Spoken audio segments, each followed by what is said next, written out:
तो आप सभी का एक बार फिर से स्वागत है टारगेट विद एसके सर के स्पेशल सेशन में। अभी हम कर रहे हैं 60 स्टोरीज का मैराथन 1 बाय 1। हमारी कोशिश है कि हम आपके दिल दिमाग और आपके रूह में इसको घुसा दें हर एक चीज को, कि अब सिर्फ एग्जाम में आपके पास आए तो आपको बस टिक ही लगाना हो केवल। तो चलिए, आप सभी के सामने जो है अनीता देसाई का दूसरा जो है ये आपका 60 स्टोरी है ये, और इस 60 स्टोरी का नाम है फेयरवेल पार्टी। अनीता देसाई एक बहुत ही फेमस राइटर हैं जो इंडिया में बॉर्न हुआ था, लेकिन बाद में जो है ये बाहर रही, पढ़ाई लिखाई बाहर की, बाहर प्रोफेसर थी ये। तो ये बहुत ही बड़ी राइटर हैं, और ये जो है ध्यान रखिएगा कि इनका जन्म मसूरी में हुआ था, लेकिन बाद में जो है ये इनकी पढ़ाई जो है भी इंडिया में ही हुई थी। पहले इन्होंने हाई स्कूल आपका दिल्ली से किया था, क्वींस मैरीज हाई स्कूल से, और बीए इन्होंने किया था मिरांडा हाउस, जो कि बड़ा ही फेमस यहाँ पे यूनिवर्सिटी ऑफ दिल्ली का एक कॉलेज है। और उसके बाद से ध्यान रखिएगा, लेकिन ये जो सर्विस है इनका ना, वो इनका विदेशों में रहा है। प्रोफेसर ऑफ ह्यूमैनिटीज थी ये मैसाचुसेट्स इंस्टीट्यूट ऑफ टेक्नोलॉजी में, जो कि अमेरिका में है। इसके अलावा ये royal fellow of royal society of literature भी थी, और fellow of American academy of arts and letters भी थी।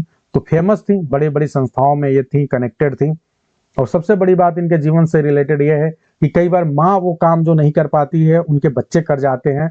तो ये बुकर प्राइज के लिए कई बार नॉमिनेट हुई थी, इनको नहीं मिल पाया था, लेकिन इनकी बेटी जो है उनको बुकर प्राइज मिल गया था। और इनकी बेटी का नाम है किरण देसाई, जिसके लिए मिला था, जिनको मिला था।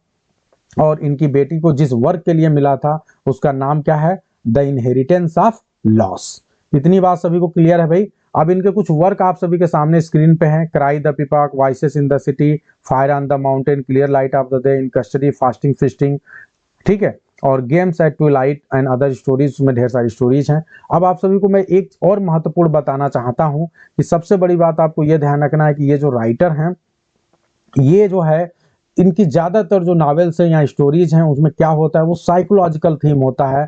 वो साइकोलॉजी को बहुत बेहतरीन तरीके से दिखाती हैं, और इसीलिए इनका नावल जो है अपने आप में बहुत टफ माना जाता है।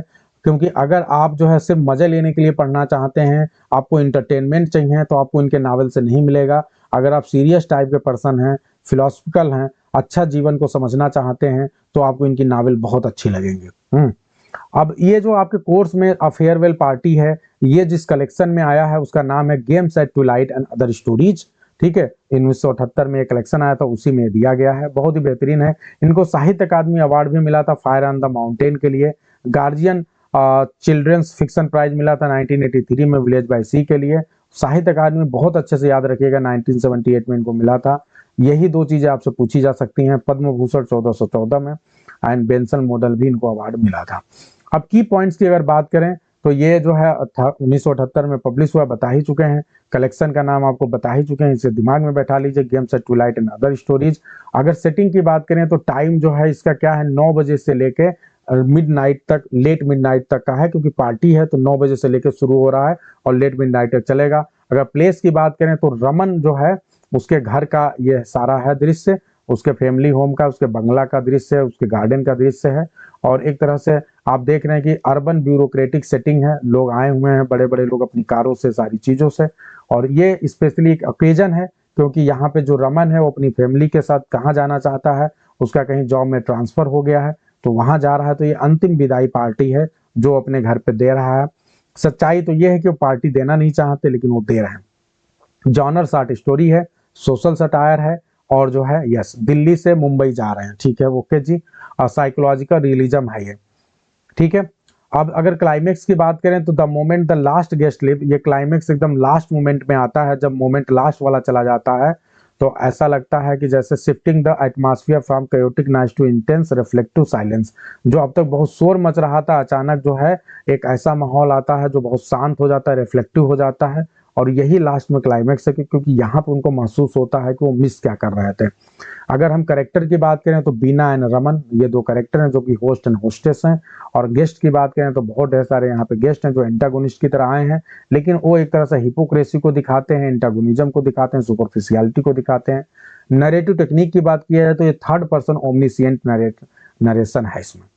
अब ठीक है, अब कैरेक्टर्स में बहुत जल्दी जल्दी, बीना जो है ये होस्टेस हैं, रमन जो है मेन कैरेक्टर है, होस्ट हैं, हस्बैंड है। सुपरिटेंडेंट ऑफ पुलिस जो है ये एक ऐसे गेस्ट हैं जो बहुत ही बॉयशेरियस हैं, बहुत शोर मचाते हैं, डोमिनेंट हैं बहुत ज्यादा। और डॉक्टर हैं एक इसमें जो बहुत सीधे साधे आदमी है, बहुत सोमवार हैं, ठीक है। और मिस्टर जो है रे एक हैं जो कि यहाँ पे फीमेल, मिसेज रे हैं जो फीमेल गेस्ट हैं, ठीक है। ये इस टोटल आपके करेक्टर हैं। इसमें 2-4 और करेक्टर हैं जो कलेक्टिवली आप कह सकते हैं सारे गेस्ट हैं, कुछ बच्चे आए हुए हैं।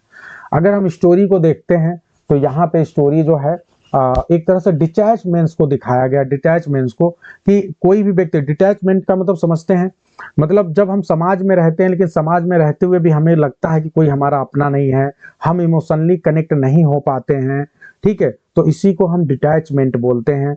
और साथ ही साथ अगर रिश्ते में हमें वीरीनेस आने लगे, हमें किसी को स्वागत करने में या हमें मजा ना आए उस व्यक्ति के साथ बहुत अच्छे से बात करने में, तो उसी को हम समझ लीजिए डिटैचमेंट की स्थिति हो गई है। इस पूरे नावल में आप देखते हैं पूरी स्टोरी में कि ये जो दोनों कैरेक्टर हैं काम तो कर रहे हैं, उसमें सबसे ज्यादा अगर डिटैच्ड कोई है तो बीना है। बीना को बिल्कुल भी ये सही नहीं लग रहा है, अंदर से उसका मन बिल्कुल भी नहीं कर रहा है, फिर भी वो बाहर से अपने आप को एक्टिव, अपने चेहरे पे हंसी और अपने कपड़े को पहन के आई है जो भी उसे एक पार्टी वियर अच्छे से मौके पे पहनना चाहिए।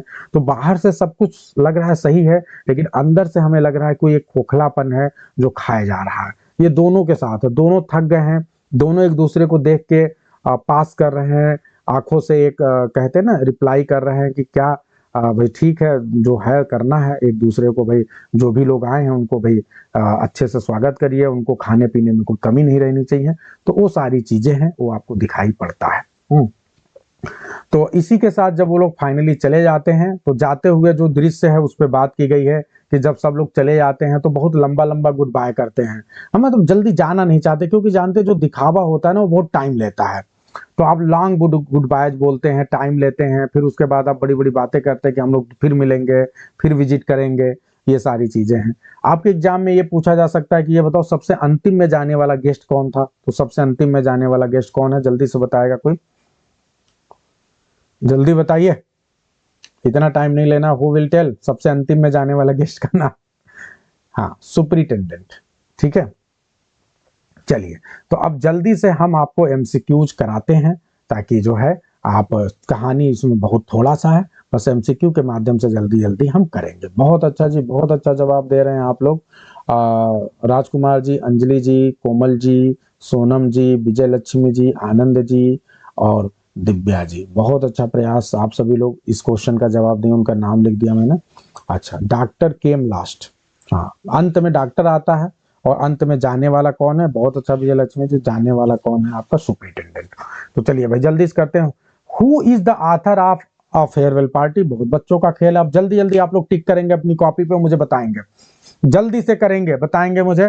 तो कौन है फेयरवेल पार्टी का ऑथर? अनीता देसाई, बहुत अच्छा जी। In which collection the farewell party publish, किस कलेक्शन में आता है? तो ये आता है गेम्स एट ट्विलाइट में। What is the name of the hostess in farewell party? क्या नेम है? तो बीना नाम है। What is the primary occasion for gathering of farewell party? क्या है रीजन? तो भैया ट्रांसफर होने वाला है, ठीक है। How does Bina feel during a farewell party? कैसा महसूस करती? तो डिटैच्ड एंड वेरी फील करती है ये। आगे बढ़ते हैं, तेजी से करते हैं। Which character is described as being particularly loud and boisterous? तो आप सभी को पता है जो लाउड एंड बॉइस्टेरियस कौन है? सुपरिटेंडेंट ऑफ पुलिस हैं। What is the Raman primarily doing through out a farewell party? पूरी पार्टी में रमन क्या करते हैं? तो ये सबको ड्रिंक देते हैं कि किसी का ड्रिंक में कमी ना रह जाए, दारू वारू सब चल रहा है, बढ़िया पार्टी है भाई। The setting of farewell party is best describe? Farewell party की सेटिंग को आप कैसे डिस्क्राइब कर सकते हैं? तो अर्बन जो है आप कह सकते हैं, सब अर्बन बंगला है जहां पे हो रहा है। What do the guest seem most interested in? Guest किस चीज में सबसे ज्यादा इंटरेस्टेड है? जल्दी से आप लोग बताएंगे। तो उनको फ्री एल्कोहल एंड गॉसिप चाहिए, उसमें वो इंटरेस्टेड है। What happens immediately after the last guest leaves? सबसे अंतिम वाला गेस्ट जाता है तो क्या ऐसा महसूस होता है? तो हैवी साइलेंस फॉल्स, क्योंकि अब जो है ये लोग हैं भी तो ज्यादा बात नहीं करना चाहते, बहुत थके हुए हैं। Anita Desai was born in which year? 1937। Which award did Anita Desai win in fire for the fire of the mountain? ये इंपॉर्टेंट इसलिए क्योंकि साहित्य अकादमी अवार्ड मिला था, तो ये याद रखना है। What is the narrative point of view in a farewell party? तो 10 थर्ड पर्सन नरेटिव है। The relationship in farewell party are depicted at? कैसे डिपिक्ट किया है? ये बहुत इंपॉर्टेंट क्वेश्चन है। तो ये ट्रांजेक्शनल है, जैसे होता है ना, जैसे आप हमारे यहाँ आ रहे हो, हम आपके यहाँ आएंगे, अक्सर देखिए क्या होता है कि जब किसी के यहाँ से न्योता आता है तो सबसे पहले आप जानते क्या देखते हैं, उसने हमारे यहाँ कितना रुपया दिया था। न्योता को बहुत ध्यान से लिख के रख लिया जाता है, 10 साल 20 साल बाद भी उसको देखा जाता है कि 20 साल पहले जब शादी हुआ था तो क्या दिए थे, कितना दिए थे। तो आप जब जाना जाते हैं तो आप भी उसी हिसाब से देते हैं। ठीक है, तो ट्रांजेक्शनल हो गया है, आदान प्रदान वाला हो गया, सुपरफिशियल जाता है, मन भी नहीं लगता फिर भी लोग करते हैं। आगे बढ़ते हैं, क्योंकि समाज में हमको अपनी इज्जत बचानी है, चीजों को मेंटेन रखना है, तो इसलिए करना पड़ता है। अनीता देसाई की जो मदर है वो किस नेशनलिटी की थी, जर्मन की थी। ठीक है, what is the tone of the ending of farewell party, tone क्या है, मेलंकलिक एंड रिफ्लेक्टिव। मेलंकलिक है क्योंकि चाहे पार्टी होगी, आप सोचेंगे अरे पार्टी हुई है तो सबको मस्त रहना चाहिए, नो, क्योंकि वो दिल से नहीं कर रहे थे, उनको मजबूरी में करना पड़ रहा था पार्टी, इसलिए मेलंकलिक है एंड रिफ्लेक्टिव है। The guest promises to write and visit are viewed by the host as. ठीक है, जो गेस्ट जो है प्रॉमिस करते हैं राइट करेंगे, हम आपको लिखेंगे कुछ, आपसे फिर मिलेंगे, इसे आप कैसे देख सकते हैं, ये सोशल लाइज है। इम्पटी प्लीजेंट्रीज, प्लीजेंट्रीज का मतलब ऐसी चीज है जिससे हम खुश करते हैं, लेकिन ये इम्पटी है, कोई मतलब नहीं है, कभी होने वाला नहीं है। Farewell party can be categorize as a critic, आप इसे क्या कह सकते हैं, आप क्रिटिक किसी का अर्बन मिडिल अपर क्लास का क्रिटिक है। ये ज्यादातर अर्बन मिडिल क्लास में होता है कि हर चीज के लिए पार्टी, बर्थडे है बच्चे का पार्टी कर रहे हो, ये है पार्टी कर रहे हो, अरे भैया इतना पार्टी, बाप रे बाप।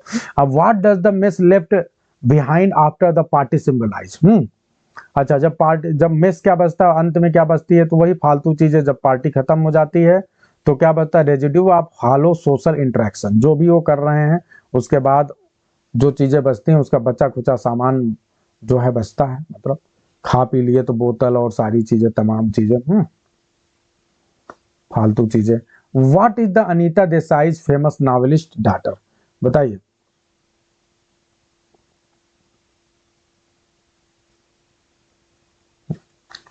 तो Anita Desai, Kiran Desai, the inheritance of loss.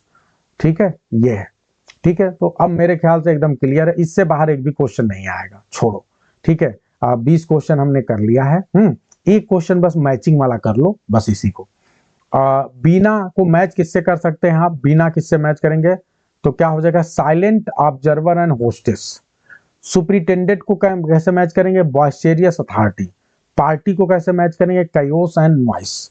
तो I hope it is very clear to everyone. इसी के साथ जो है ये आपका कंप्लीट होता है, एक भी क्वेश्चन इससे बाहर नहीं आने वाला, अगर आएगा तो डोंट वरी। तो I hope it is very clear to everyone, सभी को बहुत अच्छे समझ में आया होगा, बहुत अच्छा।